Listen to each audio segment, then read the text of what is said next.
అదే RTV app వార్తల్ని క్షణాల్లో చదివే అవకాశం ఉంటుంది. ఒక న్యూస్ పేపర్, ఒక టెలివిజన్ ఛానల్ మీ చేతుల్లో ఎప్పుడు ఉంటాయి. ఆంధ్రప్రదేశ్ ముఖ్యమంత్రిగా 4వసారి ప్రమాణ స్వీకారం చేయబోతున్న చంద్రబాబు కోసం సరికొత్త కాన్వాయ్ సిద్ధమవుతుంది. దానికి సంబంధించినటువంటి ఏర్పాట్లు కూడా చేస్తున్న ప్రస్తుతం చంద్రబాబు కొత్త కాన్వాయ్ వద్ద ప్రస్తుతం మనం ఉన్నాము. చూస్తున్నారు, ఇవే చంద్రబాబుకు సంబంధించినటువంటి కొత్త కాన్వాయ్. ఇప్పటివరకు ఆయన ఒక సిల్వర్ కలర్ కాన్వాయ్ని ఉపయోగించారు. 2014 నుంచి 19 వరకు కాన్వాయ్ ఉపయోగించారు. తర్వాత ప్రతిపక్ష నేతగా ఉన్న సమయంలో కూడా అదే కాన్వాయ్ని కొనసాగించి ప్రస్తుతం కొత్త కాన్వాయ్ అయితే తాడేపల్లికి చేరుకుంది. ప్రస్తుతం మొత్తం 8 వాహనాల్లో ఒక వాహనం ఇది మనం చూస్తున్నటువంటి జామర్ వెహికల్, మిగతా 7 వాహనాలు సీఎం కాన్వాయ్ కింద ఉంటుంది. ప్రస్తుతానికి ఇక్కడ 4 వెహికల్స్ మాత్రమే ఉన్నాయి. మిగతా వెహికల్స్ స్టిక్కరింగ్ కోసం మొగల్రాజపురం తరలించారు. వీటికి కూడా స్టిక్కరింగ్ కూడా చేయాల్సి ఉంది కాబట్టి వీటిని కూడా తరలించే అవకాశం అయితే ఉంది. ఒకసారి టొయోటా ఫార్చునర్ కార్లు ఇవన్నీ కూడా నెంబర్ చూస్తే AP39-9G అన్ని మొత్తం 8 కార్లు కూడా ఇదే నెంబరు ఉంటుంది. ఇదే నెంబరు ఉపయోగిస్తారు.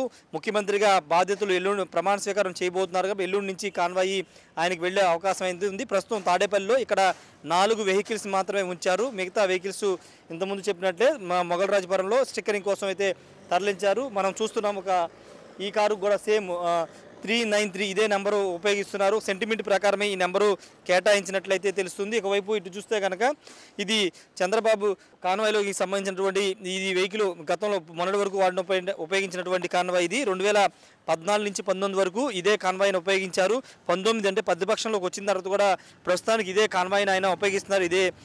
ఇలాంటి వెహికల్స్లోనే కాన్వాయ్ ఉపయోగిస్తున్నారు. అయితే ఇది కొంత ఓల్డ్ మోడల్ కావడం భద్రతాపరంగా కొంత ఇబ్బందులు ఉంటాయని భావించి ఈ వెహికల్స్ అన్నిటిని మార్చి మీరు చూస్తున్నటువంటి ఫార్చునర్ ఇక్కడ కనబడుతున్నటువంటి వెహికల్స్ అన్నింటినీ ఫార్చునర్ వెహికల్స్ని ఉపయోగిస్తున్నారు. మొత్తం 8 కార్లు, వాటిలో ఒకటి జామర్ వెహికల్ కాగా మిగతావన్నీ కూడా ఇవన్నీ కూడా ఆయన కాన్వాయ్ కోసం ఉపయోగిస్తున్న వెహికల్స్ అని చెప్పాలి.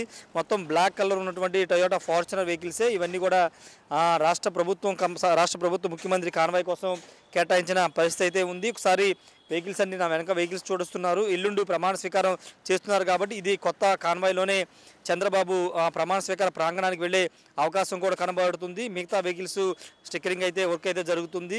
ఏదేమైనప్పటికీ భద్రతాపరమైన అంశంతో పాటు కొంత చంద్రబాబుకు సంబంధించినటువంటి అంశాలు ఎలాంటి ఇబ్బందులు తలెత్తుకోకుండా ట్రాన్స్పోర్ట్ విషయాలు అంటే ఆయన ఎక్కువగా సచివాలయానికి వెళ్తూ ఉంటారు. అదేవిధంగా ఏదైనా విజయవాడ సంబంధించిన కార్యక్రమాలు అటెండ్ అవుతూ ఉంటారు కాబట్టి అక్కడ ఎలాంటి భద్రతాపరమైన ఇబ్బందులు లేకుండా వాహనాలను సిద్ధం చేస్తారు. ఒకసారి వాహనాలు చూస్తే కనుక కొన్ని వాహనాలు చంద్రబాబు ఉన్న వెహికల్కి సంబంధించిన వాహనం అయితే గ్లాస్ అన్ని కూడా బుల్లెట్ ప్రూఫ్గా ఉండే అవకాశం అయితే ఉంది. మొత్తం కూడా పూర్తిగా Z+ కేటగిరీ సెక్యూరిటీలో ఆయన ఉంటుంది కాబట్టి దానికి అనుగుణంగానే కాన్వాయ్ని కూడా సిద్ధం చేశారు. అంటే గతంలో చంద్రబాబు సంబంధించి Z+ కేటగిరీ ఎప్పటి నుంచో ఉంది కాబట్టి ఆ Z+ కేటగిరీకి అనుగుణంగానే కాన్వాయ్ కూడా ఇవ్వాల్సి ఉంటుంది కాబట్టి దానికి అనుగుణంగానే కాన్వాయ్ని అయితే కేటాయించారు. ఒకసారి వెహికల్స్ జామర్ వెహికల్ మీకు దగ్గరగా చూస్తే మీకు అర్థమవుతుంది. ముఖ్యమంత్రులకు ఈ విధమైన జామర్స్ ఉంటాయి. జామర్ వెహికల్స్ ఉండడం అంటే ఒక భద్రతకు సంబంధించిన అంశాల్లో జామర్ వెహికల్స్ అన్ని ఉపయోగిస్తారు.